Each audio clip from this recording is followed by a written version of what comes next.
Hi everyone, it is Atia. Welcome back to my channel. Today we are going to get into another weekly wrap-up. So this weekly wrap-up is all the books that I read between February 19th and February 25th. A very exciting week for me. It was actually my birthday week. My birthday was February 23rd. So yeah, let's get into it. Don't mind my birds. So the first book that I finished during that week was Why We Play with Fire by Giselle Reason.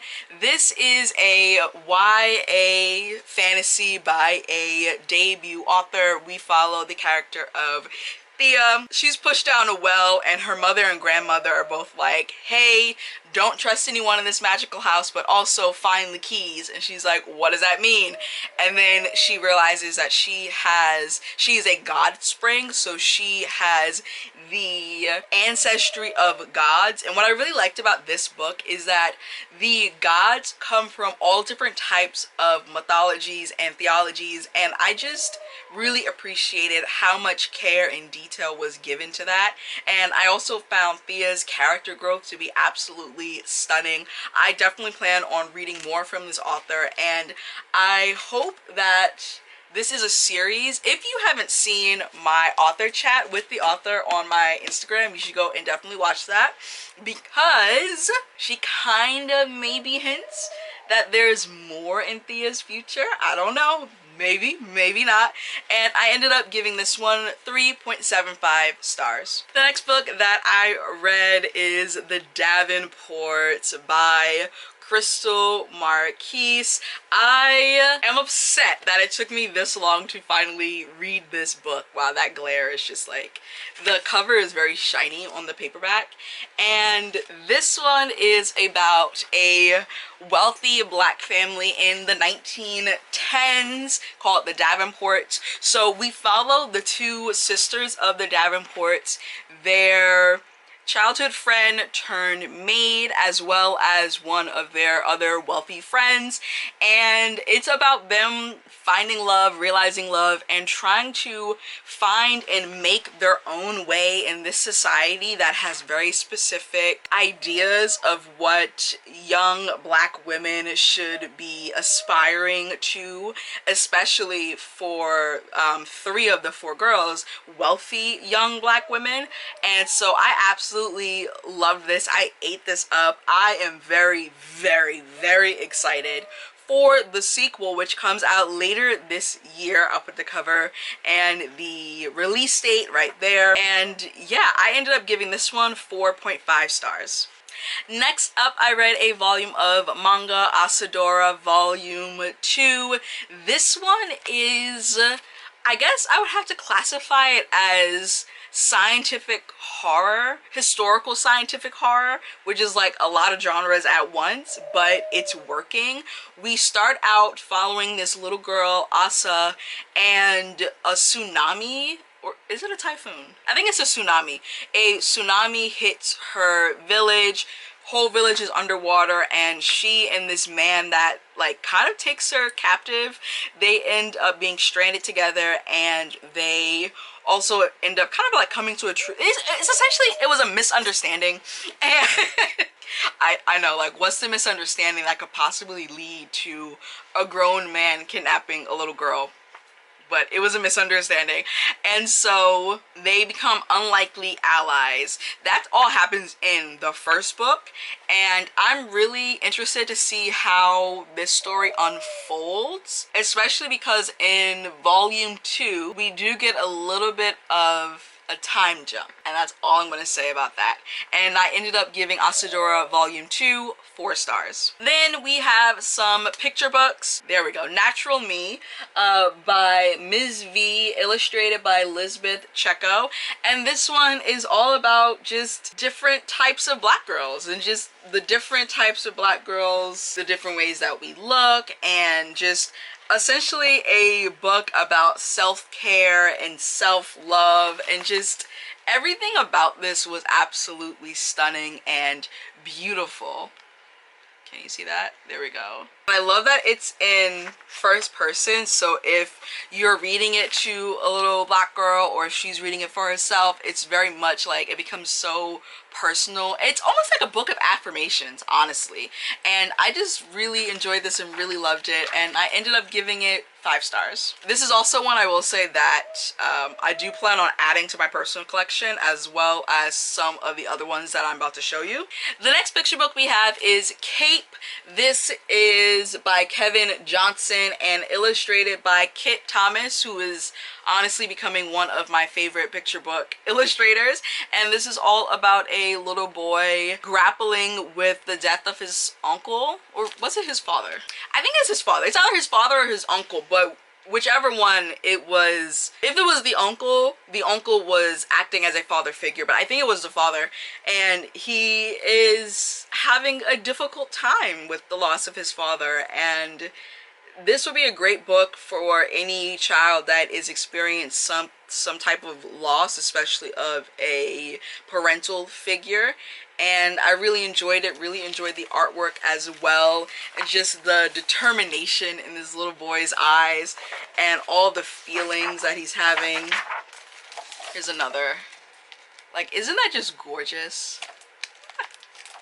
And I gave Cape 4.5 stars. Next up we have The Artivist.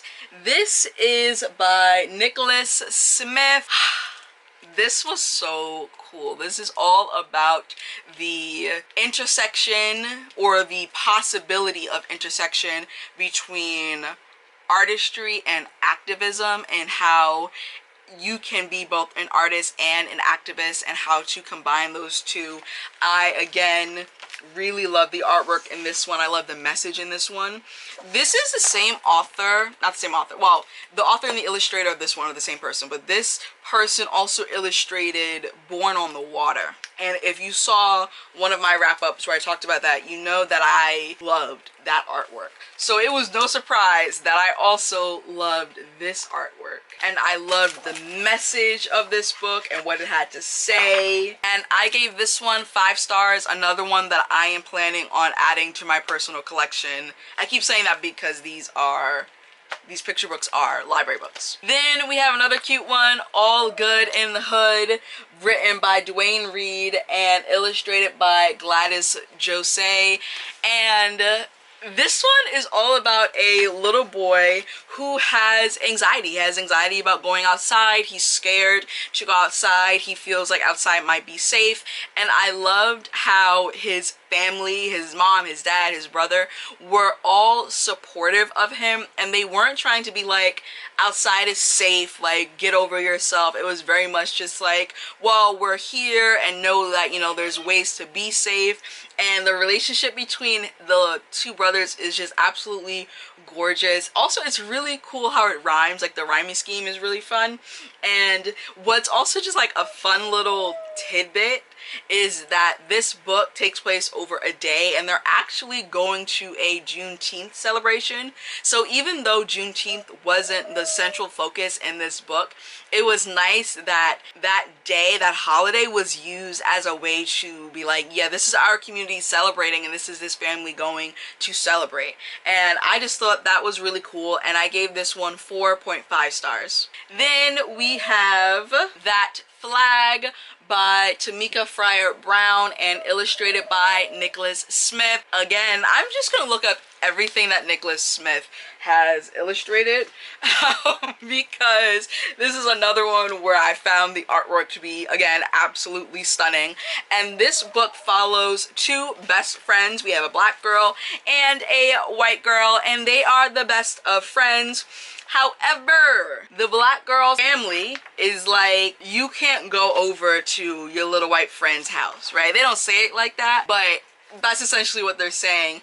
And the little black girl doesn't understand why, and her parents are like, her family has this flag in their yard. and that's the Confederate flag, in case you're confused, right?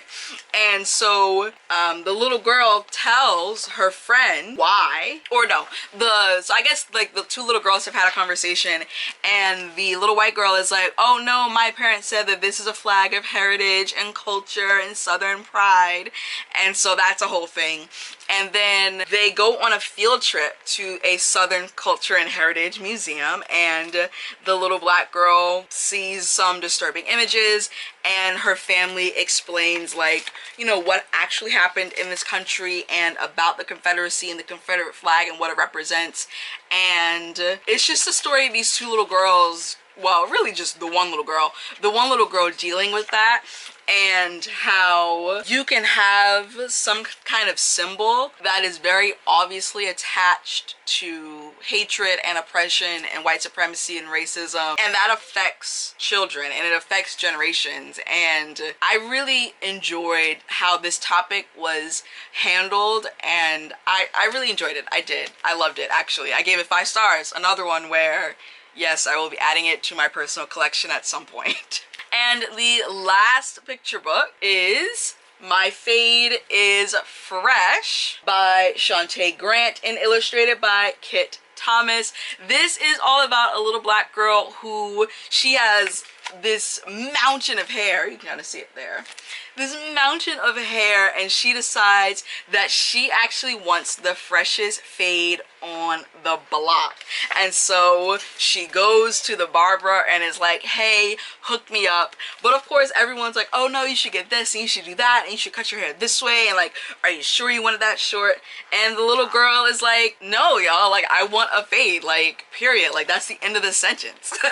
And I just really liked it. I really loved it, and I love the fact that you have this little black girl who just wanted a nice fade, and she wasn't afraid to cut her hair. And what's so interesting, and what I guess I appreciate about this, is because black women in our hair is such a dynamic, complex relationship, especially when it comes to the length of our hair. And so just to have like this little black girl be like, yeah, well, I had a bunch of hair and it was long and it was big and I loved it, but now I want a fade, and like, that's it. So yeah, and I gave this one 5 stars. Then I read volume 9 of Flying Witch. This is a contemporary fantasy about a young witch who is doing her training with her cousins out in the countryside, and we're just following like her daily adventures, and this one was fun. I gave this one 3 stars. I'm looking forward to continuing on in the series. I already have volumes 10 and 11 checked out from the library, so you will probably hear me talk about them either in next week's wrap-up or in a vlog project that I'm doing for some manga volumes.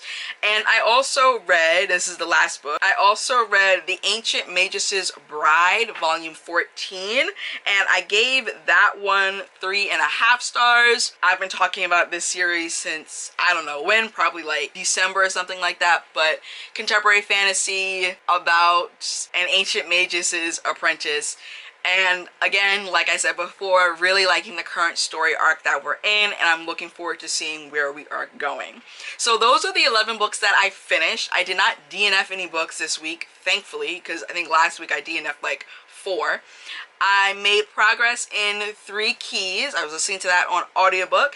I also started Sinful Vow, which I'm reading for a vlog project. I also started What Souls Are Made Of, and I made some progress in that.